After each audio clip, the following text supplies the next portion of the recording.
Hello class, कैसे हो आप सब। पिछली वीडियो में हमने ओशियनोग्राफी का इंट्रोडक्शन शुरू किया था, है ना। हम पढ़ चुके हैं कि ओशियनोग्राफी क्या होता है, उसमें आप क्या क्या चीज़ों का अध्ययन करेंगे। हमने बताए थे कि आप उसमें जल धाराएँ पढ़ेंगे और क्या पढ़ेंगे, उसमें स्थलाकृतियाँ पढ़ेंगे, महासागरों में किस किस प्रकार की स्थलाकृतियाँ पाई जाती हैं। दूसरा आप पढ़ने वाले हैं प्रवालों के बारे में, है ना। और टेम्परेचर और लवणता इसमें एक मेजर फैक्टर रहेगा कि टेम्परेचर कैसे जो हमारा महासागरों और समुद्रों का जल है उसको प्रभावित करता है।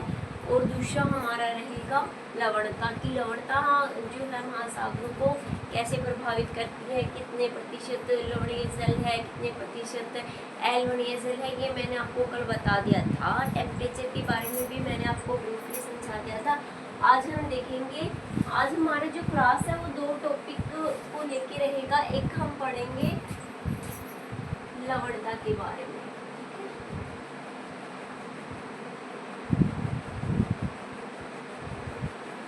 दूसरा हम पढ़ेंगे आकृतियों के बारे में, स्थलाकृतियां, ठीक है। स्थलाकृतियां नहीं, सॉरी, समुद्र में पाई जाने वाली आकृतियां। तो ये जो टॉपिक रहेंगे, पहले हम लवणता से शुरू करते हैं। तो लवणता क्या होती है, महासागरों में जो खारा पानी है उसको लवणता बोला जाता है। क्षार की मात्रा अगर बढ़ जाए या नमकीन अगर पानी भूत हो जाए तो उसको बोलते हैं हम लवणता, ठीक है, लवणीय जल।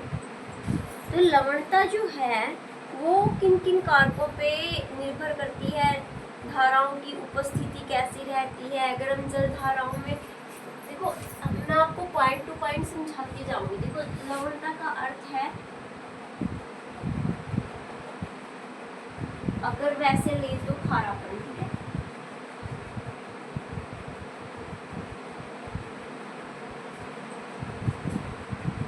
या अक्सारियत, ठीक है।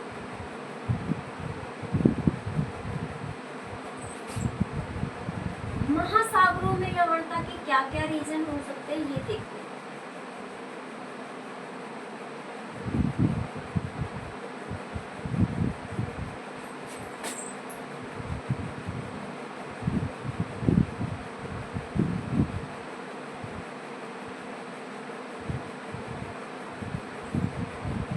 महासागरों में लवणता क्यों पाई जाएगी। महासागरों में जब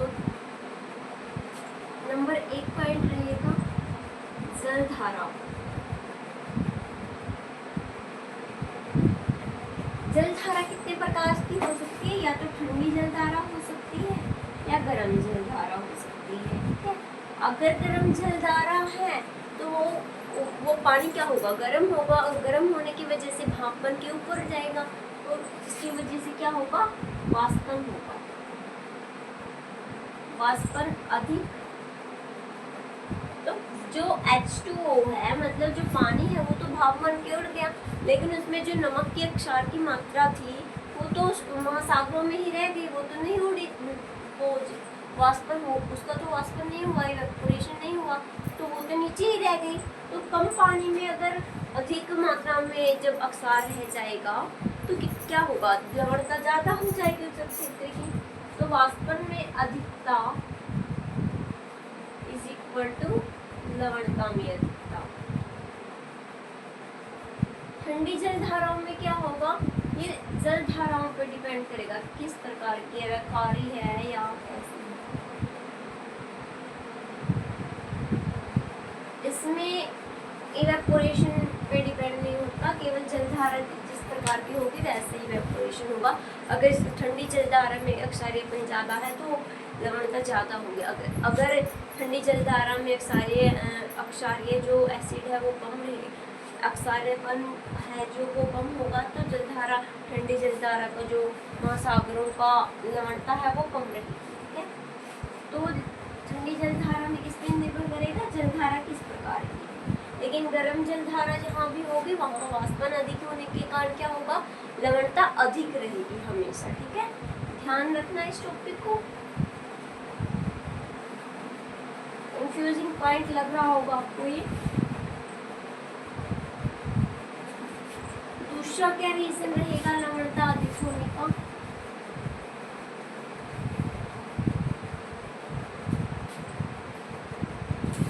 रीजन रहेगा नदियाँ। महासागरों में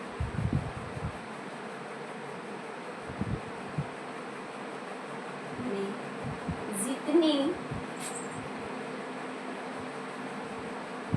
अधिक नदियाँ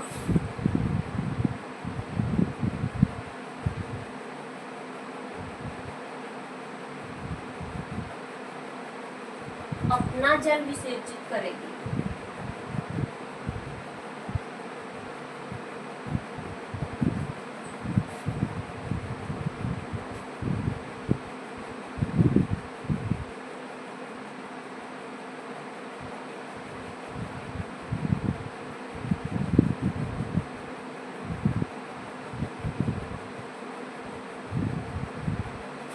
उतना क्या होगा, लवणता जो है जल की, महासागरों की जल की कम रहेगी। ठीक है,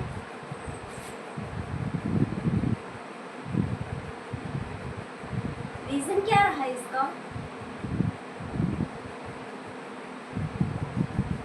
लवणता कम क्यों हुई नदियों, अधिक नदियों के जल विसर्जन से? क्योंकि जो नदियों का जल है वो एक अलवणीय जल है। अगर अलवणीय जल महासागरों में आके मिलेगा, मान लिया ये ब्लैक सी है, यहाँ से आ रही है नाइपर, ठीक है, कौन सी नदी, नाइपर नदी, यहाँ से आ रही है नाइस्ट, यहाँ से आ रही है वोल्गो नदी, ठीक है, यहाँ से आ रही है युआल नदी।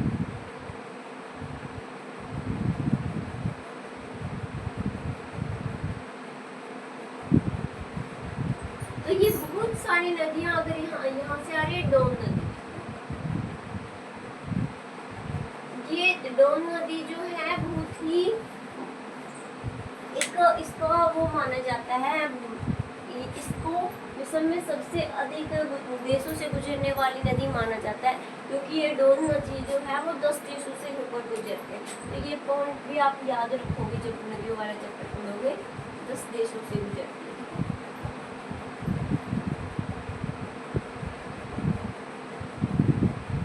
तो जो काम की चीजें हैं वो कहीं पे भी पढ़ने को मिले, लिख लिया करो। तो ये ब्लैक सी जो है, यहाँ पे बहुत सारी नदियाँ अपना जल विसर्जित कर रही है। इसके कारण जो ब्लैक सी है, यहाँ जो ब्लैक सी है हमारा, वहाँ पे लवणता कम है। लेकिन हम देखते हैं, हम क्या देखते हैं, ये है हमारा अफ्रीका, ये है भूमध्य सागर, ये है अरेबियन फारसी खाड़ी, ये है हमारा रेड सी में कोई भी नदी अपना जल विसर्जित नहीं करती ज़्यादातर, ठीक है, एक आध नदी आती है जैसे नील नदी वगैरह। तो यहाँ पे रेड सी में कोई ज़्यादातर नदियाँ जल विसर्जित नहीं करती, जिसके कारण जो लाल सागर है उसकी जो लवणता है वो अधिक मिलेगी। किसके कंपैरिजन में, ब्लैक सी के कंपैरिजन में। ब्लैक सी में बहुत सारी नदियाँ अपना जल विसर्जित करें, लेकिन रेड सी में बहुत कम नदियाँ अपना जल विसर्जित करें, जिसके कारण इसकी जो लवणता है वो अधिक है और जो ब्लैक सी है उसकी लवणता कम है। तो समझ में आया कि अधिक नदियों के जल विसर्जित करने से जो लवणता है किसी भी महासागर की वो कम हो जाती है, ठीक है। और अगर कम नदियाँ जल विसर्जित करेगी तो वो क्या होगा, इसका अपोजिट हो जाएगा।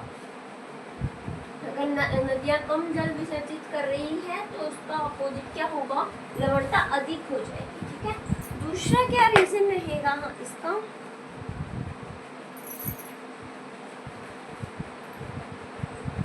ध्रुवों से दूरी।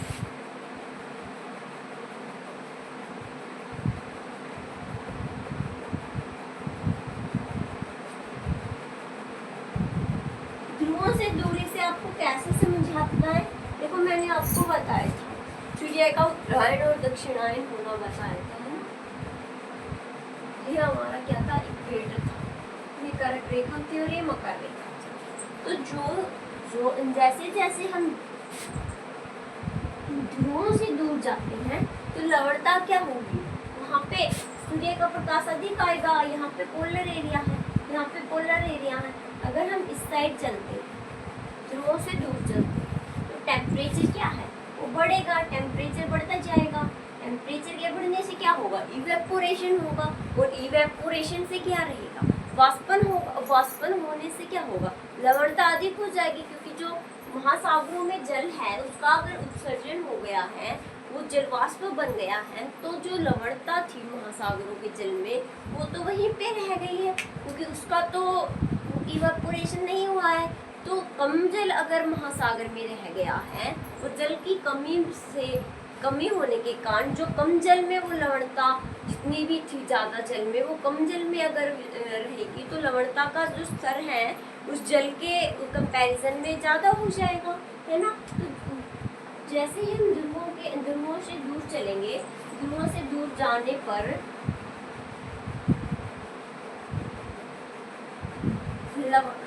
जल वाष्पन के कारण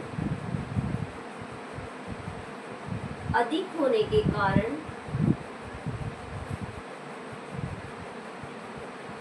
लवणता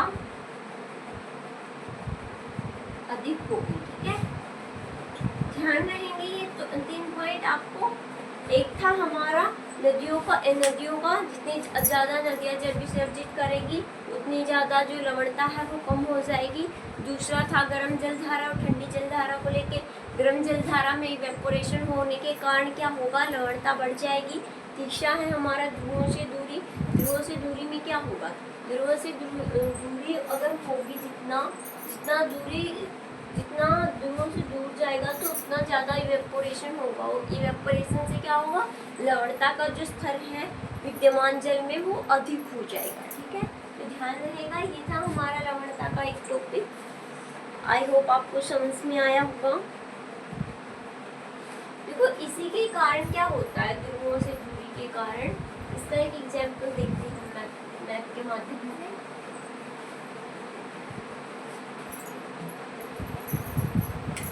देखो मैं यूरोप का मैप बना रही हूँ एक बार, ठीक है।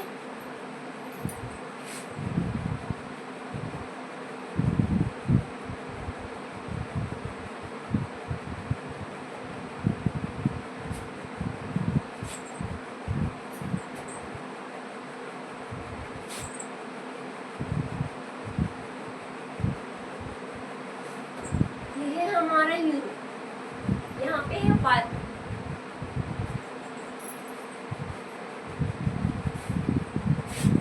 लिथुआनिया,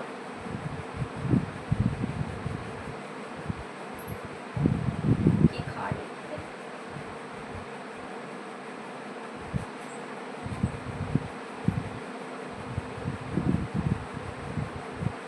यहाँ उत्तरी सागर, यहाँ पे है फिनलैंड की खाड़ी, यहाँ पे है हमारा ब्लैक सी, बाल्टिक सागर, ठीक है। यहाँ पे फिनलैंड है,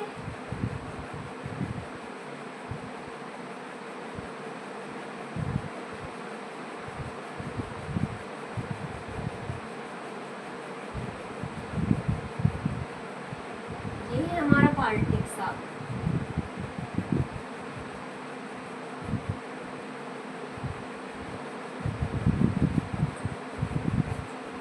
ये देखो ये क्या है, ये क्योंकि बर्फीले एरिया में है बाल्टिक सागर है, जो बोथेनिया की खाड़ी है, सॉरी ये यहाँ पे आएगी, ठीक है।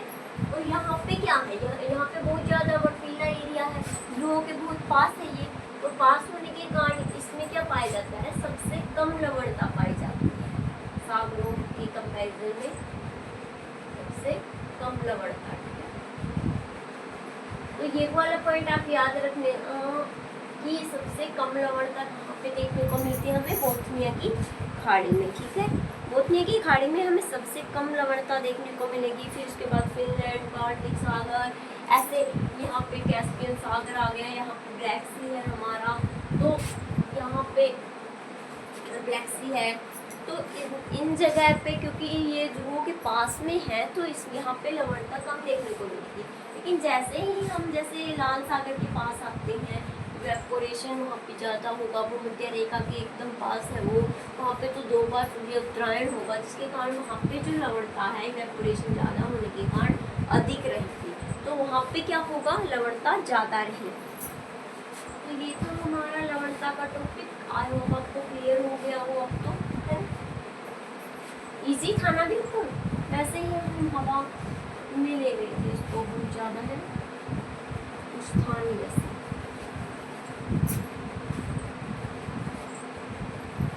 अब हम देखेंगे कि स्थलाकृतियाँ कैसी कैसी होती है, कहाँ पे, महासागरों में। तो ये है मेरा महाद्वीपीय भाग, ठीक है, यहाँ से यहाँ तक, ये आगे जाके सागर बन जा रहा है। क्या है, सागर। देखो मैं अब फिगर में केवल यही बना रही हूँ, हर एक उसके लिए, आकृति के लिए आप देख लेना, ठीक है। महाद्वीप है ये हमारा, पड़ेगा एक सेकंड। क्या है, महाद्वीप।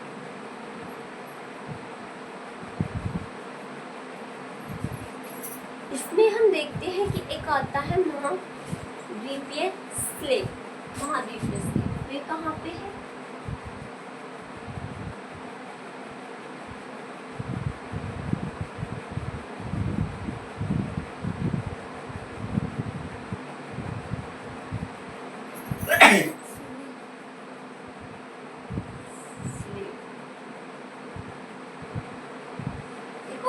महाद्वीपीय स्लेट क्या होती है, जैसे जैसे हम महाद्वीप से महासागर की ओर जाते हैं, तो हम ये देखते हैं कि महाद्वीपीय स्लेट की प्रवणता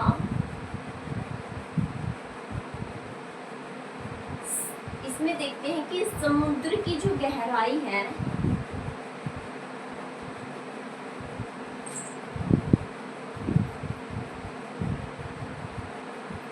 कितनी गति से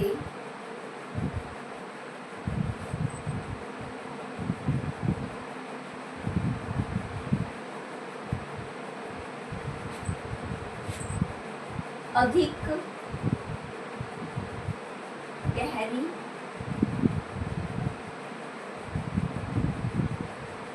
हो रही है।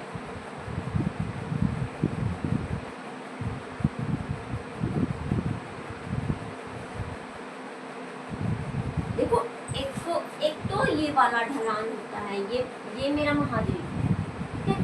यहाँ से मैंने अपनी महाद्वीपीय स्लेट निकाली, ठीक है, और यहाँ से एकदम से नीचे चला गया, मतलब ये जो इसकी जो दाब प्रवणता थी, सॉरी महाद्वीपीय स्लेट की जो प्रवणता थी इसकी अधिक निकली, क्योंकि ये तेजी से गहराई की ओर जा रहा है। लेकिन अगर कोई दूसरा महाद्वीप मान लें, ठीक है, उसकी जो दाब प्रवणता है ऐसी, तो वो काफी दूरी पे जाने के बाद, काफी गहराई में उतरने के बाद महासागर के, तो उसके बाद उसकी गहराई बढ़ रही है। तो यहाँ पे क्या था, यहाँ पे तटों के पास ही इसकी गहराई बढ़ रही थी। तो इस प्रकार की जब प्रवणता होगी तो इसकी जो दाब प्रवणता होगी वो अधिक होगी, और यहाँ पे क्या होगी, कम होगी, क्योंकि यहाँ पे जो है अच्छी दूरी तय करने के बाद हमें गहराई मिल रही है। लेकिन यहाँ पे जो है महाद्वीपीय स्लेट जो है वो एकदम से गहरी होती चली जा रही है। तो इसी को हम बोलते हैं महाद्वीपीय स्लेट, जो महाद्वीप के तट पे जो महासागरीय ढलान होती है, महासागर में जो प्रवेश करते हैं, जब हम महासागर में प्रवेश करेंगे तो उसकी जो ढलान होगी महाद्वीप की, उसको बोलते हैं महाद्वीपीय स्लेट। लेकिन जैसे ही हम महाद्वीप से महासागर में एंटर करते हैं, और ये वाली जो हमारी ढलान होगी, इसको हम बोलेंगे क्या, महासागरीय ढलान, ठीक है, महासागरीय ढलान, क्योंकि ये महासागर के एरिया में बनी हुई है। और ये वाली जो थी हमारी तट पे बन रही थी ना, तो तट पे बनने के कारण ये वाली जो हमारी ढलान थी, ये महाद्वीपीय स्लेट की प्रवणता थी। इसके बाद हम देखते हैं कि गहराई कैसी जा रही है। इसके बाद और इसमें क्या होगा कि महासागर में कैसे ढलान, महाद्वीप से महासागर की ओर एक ढलान नुमा आकृति बन रही है, और वहाँ से महासागर में कैसे प्रवेश हो रहा है, ठीक है। महाद्वीपीय ढलान, ये है महाद्वीपीय ढाल, सॉरी महासागरीय ढाल, वो थी महाद्वीपीय स्लेट। तो ध्यान रहेगा जब महाद्वीप के तट से हम देखते हैं कि महासागर की ओर जाते जाते कितनी जल्दी हम गहराई तक पहुंच जाते हैं समुद्र की, तो उसको हम बोलते हैं महाद्वीपीय स्लेट प्रवणता। और जब इस महाद्वीप से हम महासागर की ओर जाते हैं और जैसे ही महाद्वीप का एक ढलान नुमा करती आती है, उसको हम बोलेंगे महाद्वीपीय स्लेट। लेकिन जब महाद्वीप से हम महासागर की ओर प्रवेश करेंगे, जब महासागरीय प्लेट आने लगे, तो उसको हम बोलेंगे महाद्वीपीय ढाल।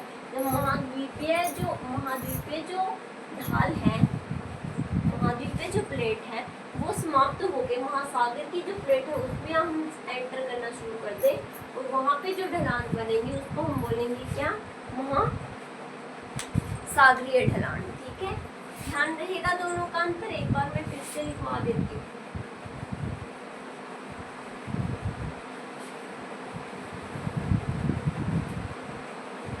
देखो इसमें कंफ्यूज हो जाओगे, मैं भी पढ़ते टाइम कंफ्यूज हो रही थी, तो मैं एक बार नोट करवा देती हूँ।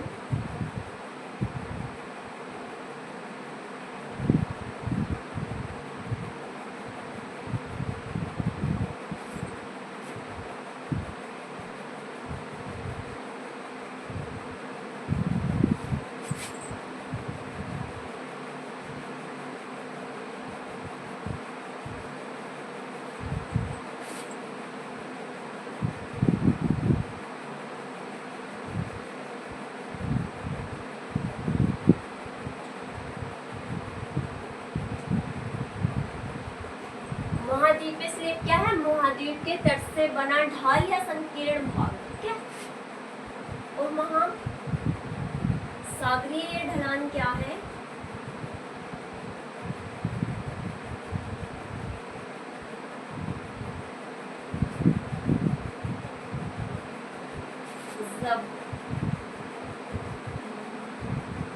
जब महाद्वीपीय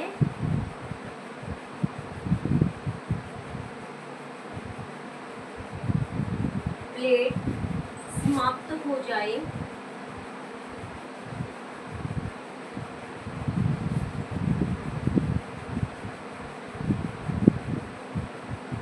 और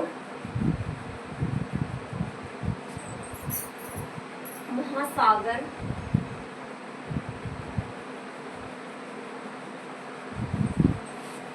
प्लेट की शुरुआत हो,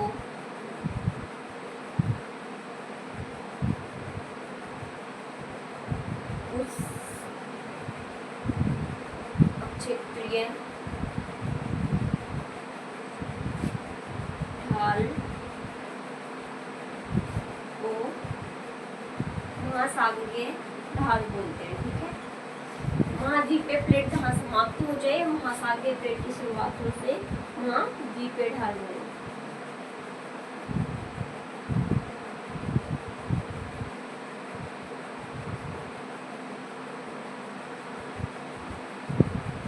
तो ये थी महासागरीय ढाल। ठीक है, ध्यान मिलेगा महासागरीय और महाद्वीपीय स्लेट और महासागरीय ढाल के बीच में इतना ही अंतर होता है कि महाद्वीप से जब पानी तट से हम देखते हैं कि गहराई कितनी है, तो वो होती है स्लेट। ठीक है, और जब हम स्लेट से महाद्वीप से महासागर में एंटर करते हैं, वहाँ से हम ढलान देखते हैं महासागर की, तो उसको हम बोलते हैं महाद्वीपीय ढाल। दूसरा, हम महासागरों के अंदर कैसी कैसी आकृतियां देखते हैं। मैंने आपको जब वो शिलाकृतियां पढ़ाई थी तो उसमें बताया था कि जो पर्वत, पठार और मैदान हैं वे केवल स्थलीय भाग पे ही नहीं मिलते, हमें समुद्रों के अंदर भी मिलते हैं। तो आज हम उनके बारे में देखेंगे। ठीक है, देखो समुद्र में मैंने आपको कटकों के बारे में बताया, कहाँ पे मध्य अटलांटिक कटक जब करवाया था, तो वहाँ पे क्या था, ऐसे ऐसे कटक बन रहे थे ना मध्य अटलांटिक में। जब मैंने अमेरिका का मैप करवाया आपको और उसके बाद यूरोप के मैप के बीच में यहाँ पे मध्य अटलांटिक कटक बन रहे थे। जब मैंने प्लेट भी वर्तनी करवा रही थी आपको, तो वहाँ पे किसने दिया दिया था ये सिद्धांत? वैगनर ने दिया था ना प्लेट विवर्तनी का सिद्धांत, जब वो अपना एयरलाइन बिछा रहा था यहाँ पे, टेलीग्राफ उनकी जो लाइन थी वो बिछा रहा था, तो उसने यहाँ नोटिस किया था मध्य कटकों को। तो ये मध्य कटक कहाँ मिले हैं? महासागरों में मिले हैं। तो ये किसके आकार की है? पर्वतों के आकार की है। तो इसका आइडिया हम क्या लगा सकते हैं कि जो पर्वतों की उच्च भूमि होती है, वो महासागरों की जो उच्च भूमि होती है वे क्या होते हैं? महासागरीय पर्वत होते हैं। तो हमें क्या देखने को मिलेंगे महासागरों के अंदर? जो कटकों के रूप में है उच्च भूमि या महासागरीय पर्वत। ठीक है, इसको बोलेंगे महासागरीय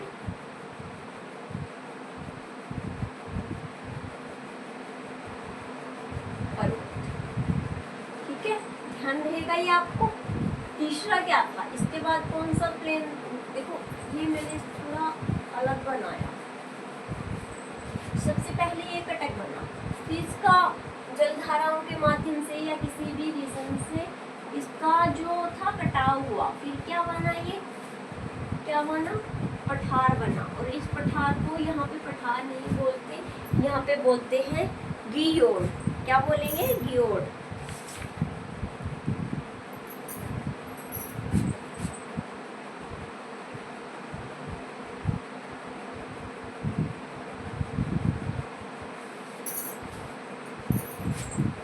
और इस गियोड में जो वनस्पतियाँ पाई जाती हैं ये बहुत ही बेनिफिशियल होती हैं। ये बहुत ज़्यादा बायोडाइवर्सिटी अपने अंदर लेके बैठी है। इसके बाद आता है ये एबेशन। एबेशन मैंने किसको बताया था? एक प्लेन एरिया जो महासागरों में पाया जाता है, हम उसको बोलते हैं एबेशन। ठीक है, तो ये क्या है हमारा? एबेशन।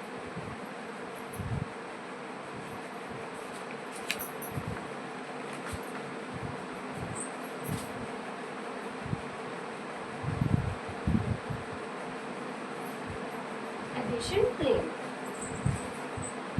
पर्वत, ये सब हमें कहाँ मिल रही है? महासागरों में मिल रही है। ठीक है, दूसरा इसको लेके, एबेशन को लेके और गियोड को लेके एक और पॉइंट ध्यान में रखोगे कि जो गियोड और एबेशन जो है वो बिल्कुल चंद्रमा के समान है। चंद्रमा के समान अब कैसे हैं आप बताइए? क्योंकि जो चंद्रमा के बारे में अब तक का हमारा अध्ययन है वो बहुत ही कम है, और इसी प्रकार जो गियोड है हमारा और एबेशन प्लेन है ये बहुत गहराई में है, और इतनी गहराई तक कोई भी अभी तक रिसर्च नहीं हो पाई है, और रिसर्च न होने के कारण ये जो है अंधकार में है अभी तक। लेकिन ऐसा माना जाता है कि यहाँ पे बहुत ज़्यादा बायोडाइवर्सिटी पाई जाती है, और जिसके कारण ये हमारे लिए बहुत उपयोगी हो जाती है। तो हजारों करोड़ों की संख्या में यहाँ पे क्या है? बायोडाइवर्सिटी है। तो बायोडाइवर्सिटी अधिक होने के कारण ये हमारे जीवन के लिए बहुत अधिक उपयोगी हो गए हैं। तो ये आप ध्यान में रखना। और जो रिसर्चर्स हैं उनके लिए एक रुचिकर विषय बने हुए हैं, क्योंकि इनके बारे में ज़्यादातर अध्ययन बहुत ही कम रहा है, और अध्ययन के लिए अगर यहाँ से कुछ भी अध्ययन कर पाते हैं तो वो बहुत ही रुचिकर रहता है भूगोल वेताओं के लिए या किसी भी वैज्ञानिक के लिए। तो यहाँ का जो रिसर्च है ये एक रुचिकर विषय बना हुआ है। बहुत सारे जो आधुनिक काल में वर्तमान में जो साइंटिस्ट हैं इसके पीछे रिसर्च कर रहे हैं कि यहाँ पे क्या क्या बायोडाइवर्सिटी पाई जाती है, यहाँ तक पहुँचने का प्रयास कर रहे हैं, लेकिन अभी तक इसके बारे में ज़्यादा रिसर्च नहीं हुआ। तो ये थी हमारी महासागरों की जो आकृतियाँ थी वो मैंने आपको बता दी।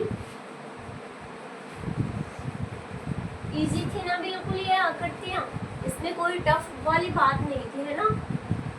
ये सब मैंने आपको पहले ही पढ़ा दिया था प्लेट विवर्तनी में और स्थलाकृतियों में, तो इसके बारे में तो आपको ज़्यादा सर ऐसा कोई भी ऐसी चीज़ लगी नहीं होगी कि आपको नहीं आती थी पहले से। अब हम देखते हैं हमारा एक टॉपिक रह गया है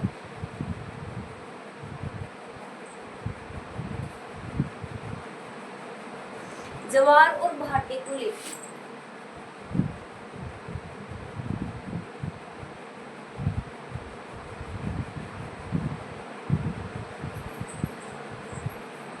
देखो जब चंद्र ग्रहण होता है या सूर्य ग्रहण होता है उसी टाइम हमें क्या देखने को मिलता है, ज्वार और भाटा देखने को मिलता है। तो जो ज्वार और भाटा है वो एक दिन में कितने बार आता है, 2 बार आता है। दो बार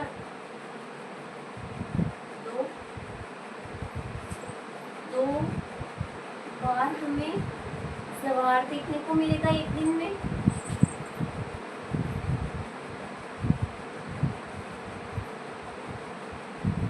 और 2 बार ही भाटा देखने को मिलेगा। ठीक है, होता क्या है देखो, यहाँ पे हमारा अर्थ है, ठीक है, और यहाँ पे हमारा सन, और यहाँ पे अगर हम सूर्य ग्रहण की बात कर रहे हैं, यहाँ पे हमारा चंद्र है, यहाँ पे सन है। ठीक है, जब अर्थ और सन के बीच में मून आ जाए तो उसको हम बोलते हैं सूर्य ग्रहण। सूर्य ग्रहण कैसे, क्योंकि ये अर्थ पे जो सूर्य की रोशनी थी वो नहीं पहुंच पा रही है दिन के टाइम पे। ठीक है, और जिसके कारण यहाँ पे क्या हो गया है, अंधेरा हो गया, अंधकार। कब, दिन के टाइम में। ठीक है, और ये चंद्रमा क्या करेगा, चंद्रमा जो सन है ये क्या करेगा, यहाँ पे जितना भी वाटर होगा, यहाँ पे जितना भी वाटर होगा उसको अपनी ओर आकर्षित करेगा, मिड में ले आएगा इसको। ठीक है, और यहाँ का जो वाटर लेवल था ये कम हो गया, यहाँ का वाटर लेवल कम हो गया, लेकिन साइड वाला जो वाटर लेवल था वो ज़्यादा हो गया। जहाँ से वाटर लेवल ज़्यादा हुआ है उसको बोलते हैं ज्वार, लेकिन यहाँ पे जो तो वाटर लेवल था वो कम हो गया, इसको हम बोलेंगे भाटा। पानी कम, पानी अधिक, ऊपर उठे।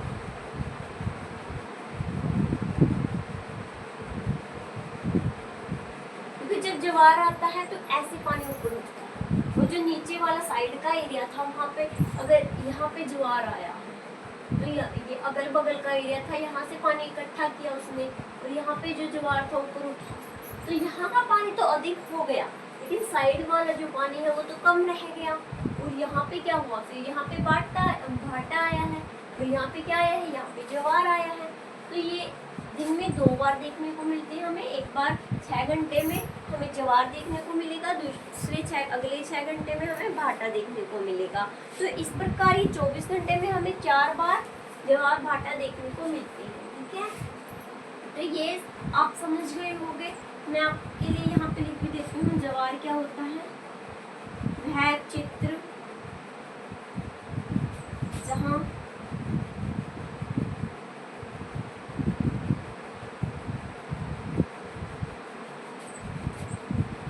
केंद्रीय बल के कारण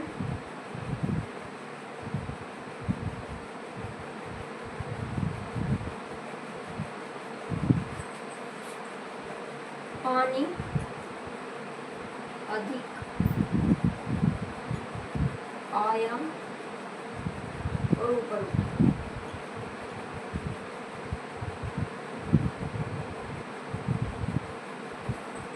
और भाटा किसको बोलेंगे हम, जहाँ पे पानी कम रह गया है उसको हम भाटा बोलेंगे। तो ये दोनों चीजें आपको याद रहेगी। देखो सन के टाइम पे क्या होगा, हमें लघु ज्वार देखने को मिलेगा, क्योंकि सन का जो घनत्व है वो कम होता है, इसके कारण जो पानी का लेवल है वो कम उठता है। लेकिन जब हम चंद्र ग्रहण की बात करेंगे तो उसमें क्या होगा, चंद्र ग्रहण जब आएगा तो उसका जो गुरुत्व बल है या अभिकेंद्रीय बल है वो अधिक होने के कारण क्या होगा, जो गुरुत्व बल अधिक होगा तो ज्वार जो है अधिक ऊंचाई पे उठेगा और पानी का लेवल जो रहेगा वो अधिक रहेगा। इसके कारण दृढ़ ज्वार आएगा। ठीक है, बृहद ज्वार आएगा, बृहद ही भाटा आएगा। तो इसको हम अब चंद्र ग्रहण में देखते हैं। इसमें क्या रहेगा, इसमें लघु ज्वार आते हैं जब सूर्य ग्रहण होगा। ठीक है, जब चंद्र ग्रहण होगा तो उसमें क्या होगा, जो ज्वार का लेवल है वो बढ़ जाएगा। ठीक है, ज्वार के पानी का लेवल। चंद्र ग्रहण देखिए अब आप कैसे आता है। ये हमारा सन है, ये हमारा मून,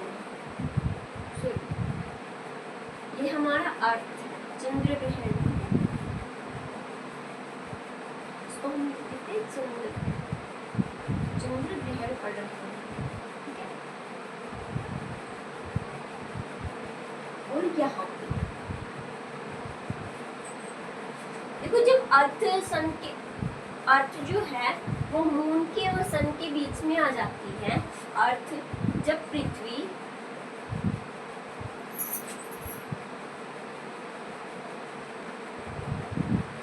सन और मून के बीच में आ जाए,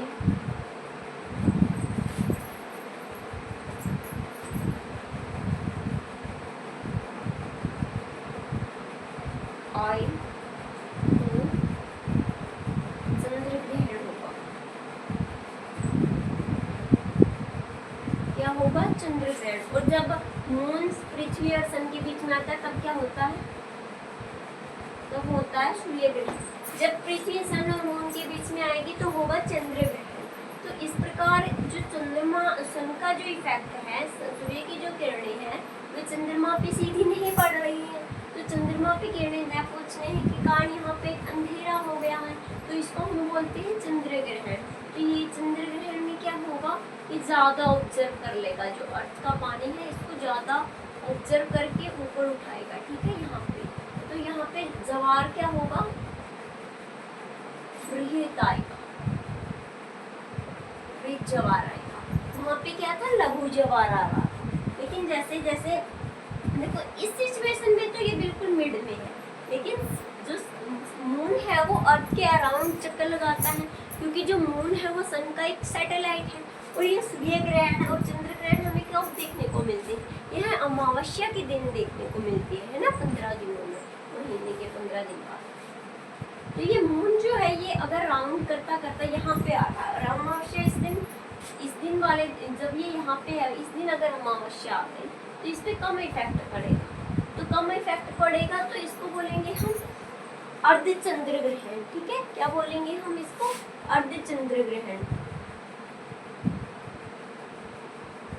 अगर कम जो अर्थ का कवर एरिया है, ये मून के कवर एरिया, मून को जो कवर कर रहा है वो वाला भाग अगर कम है अर्थ का, तो इसको हम बोलेंगे अर्धचंद्र ग्रहण। दूसरा होता है अगर पूर्ण चंद्र ग्रहण आ जाए, मतलब अर्थ के बिल्कुल बीच में अगर मून की स्थिति है और उस दिन अमावस्या है, उस दिन ग्रहण लगने वाला है, तो इसको हम बोलेंगे पूर्ण चंद्र ग्रहण। इसको हम लाल रक्त ग्रहण भी बोलते हैं, ठीक है। पूर्ण चंद्र ग्रहण, तो ये था हमारा अर्धचंद्र ग्रहण और पूर्ण चंद्र ग्रहण। दूसरा हम देखेंगे कि ये जो ज्वार और भाटा आ रहा था यहाँ पे, ये जो ज्वार और भाटा, यहाँ पे पानी ऊपर उठ रहा है, कहीं से पानी नीचे गिर रहा है, तो भाटा आ रहा है, तो उसका हमारे जीवन में क्या महत्व रहता है? इसका हमारे जीवन में क्या महत्व रहेगा ज्वार भाटे का?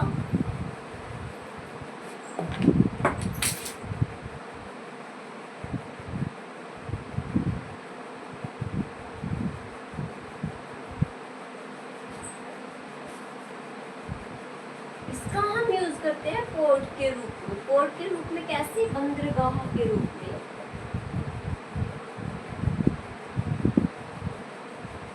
देखो, एक यहाँ पे नदी है, यहाँ पे अगर पानी का लेवल जो है, यहाँ से सामान लेके ऊपर जाना, ठीक है, या यहाँ से सामान लेके यहाँ समुद्र में जाना, तो ये इसका जो वाटर जो लेवल है वो ज्वार के आने से क्या होगा? ऊपर उठ जाएगा। और जब ये ऊपर उठ जाएगा तो यहाँ पे बैठा नाविक क्या करेगा? इसमें सवार हो जाएगा, वो एकदम से क्या हो जाएगा? नीचे चला जाएगा। वाटर लेवल जब नीचे आएगा तो धीरे धीरे, है ना। तो इसी प्रकार जब अगर कोई यहाँ पे खड़ा है, उसको यहाँ पे सामान पहुँचाना है, तो वो क्या करेगा? वो यहाँ पे खड़ा है तो वो ज्वार आने का वेट करेगा, और ज्वार आने के बाद ऊपर से सीधा अपना महाद्वीप के स्थलीय भूभाग तक पहुँच जाएगा। तो इस प्रकार ज्वार का यूज होता है। ऐसा ज्यादातर कहाँ पे होता है? हुगली नदी पे।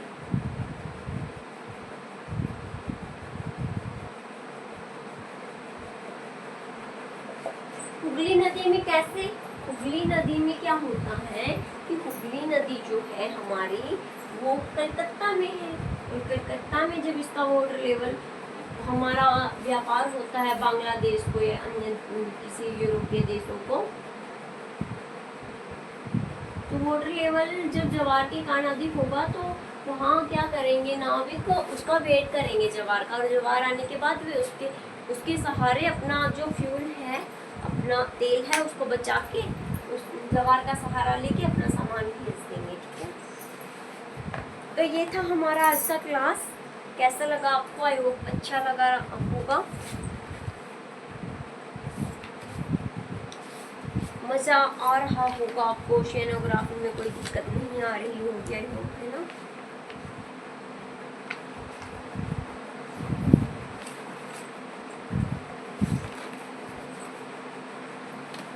तो कल हम पढ़ेंगे महासागरीय जलधाराएं। ये आज की क्लास हम यहीं पे ख़त्म करते हैं, हमारे 2 टॉपिक कंप्लीट हो गए हैं। आई होप आपको सब समझ में आया होगा, और आप जल्दी से मेरी वीडियो को लाइक कर दें, बिना लाइक किए ना देखें। ठीक है, आपको पाप लगेगा। फिर